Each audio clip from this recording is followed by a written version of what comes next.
Good morning mga boss, nandito po tayo ngayon sa Tabora sa Divisoria sa lungsod ng Maynila. At dahil po papalapit na ang pasukan ng mga mag-aaral natin, bay silipin po natin ang mga presyo po ng mga uniforme. Alit, tanungin natin kung nagbago na ba ito mga presyo ng mga pamilihing ito. Yan, magandang umaga po. Magandang umaga din po. Yan, okay. Yan, tanungin po namin ba noon po, di ba, graduation tayo huling nakita. Ngayon, magpapasok ka na. Ito bang, itong mga shorts na ganito, nasa magkano po yung ganyan? Depende po. Kung ganitong klase, mas mataas lang siya ng 5 pesos kumpara sa ito bali 55, ito bali 75. Yung ganyan po. Tapos, yung dito naman po sa mga style na ito, may light kanina. Meron din mga iba-ibang kulay, pero same price din pag mas ganitong tela siya. Mas mura. Pero kasi sa ganitong tela, dalawang kulay lang yung magkaparehas. Magkaparehas. Ano po bang tela ang Ito gamit? repellent, ito yung wash and wear. Siya yung pinakamababa sa lahat. Pero alin dyan yung mas talagang mabili? Mabili yung ganito, kumpara siya sa ganito. Kasi ito, kahit hindi na siya yung planchahin, wash and wear lang. Kahit ano na siya, diretso. Kasi pinaplansya. Oo nga naman. O, di ba mga boss? Yan. Dito naman sa mga presyo ng ating mga pang-polo, yan, ito yung mga gantong style. Pag ganitong tela po, medyo mas mataas siya. Kasi yung tela niya, clothman. Kumpara sa ganito, mas mababa siya, bali yung pinakamaliit. 80. Pag yung sa ganitong tela, mas mataas siya, 80. Kasi clothman yung tela niya, pero maganda rin siya, pang 1 year din magagamit. Pang 1 year lang. Hindi naman siya madaling... Hindi naman, kahit di rin siya planchahin, hindi. Okay naman siya. Kasi ito, yung mga gantong pants ba ito, ate? Ayan. Sa pantalon naman, bali 110 ng pinakamaliit namin. 110. Oo.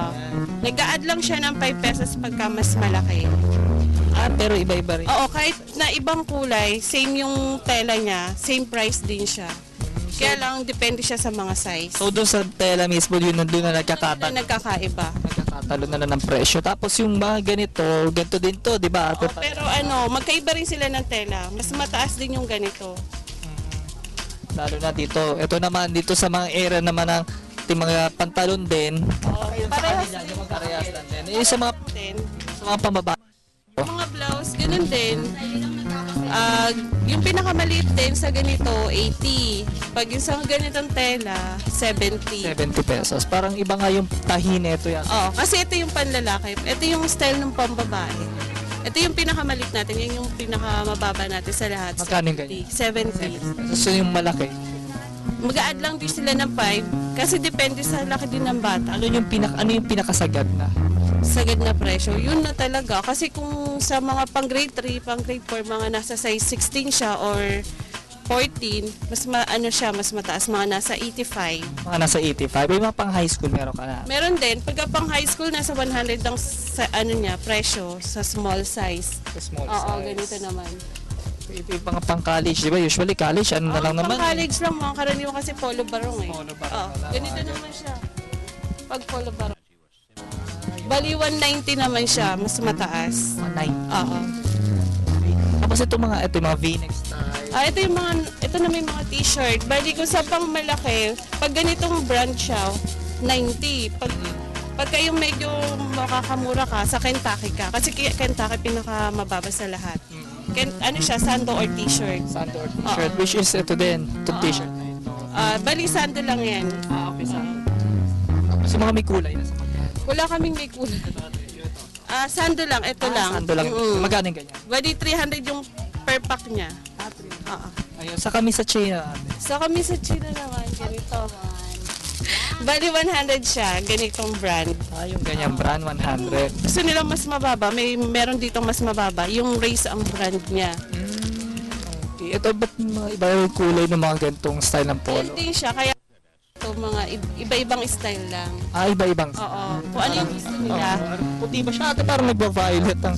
Bluish. Bluish. Oo, bluish yung kulay niya. Misa kasi natatapat siya sa ilaw, kaya nagkuhaan siya. The same with the other colors. Mas mataas. Para mas lalong mapuntahan. Imbitahan mo sila, anyayahan mo na Dito. Dito po kayo mamili sa Tabora. Puro school uniform po.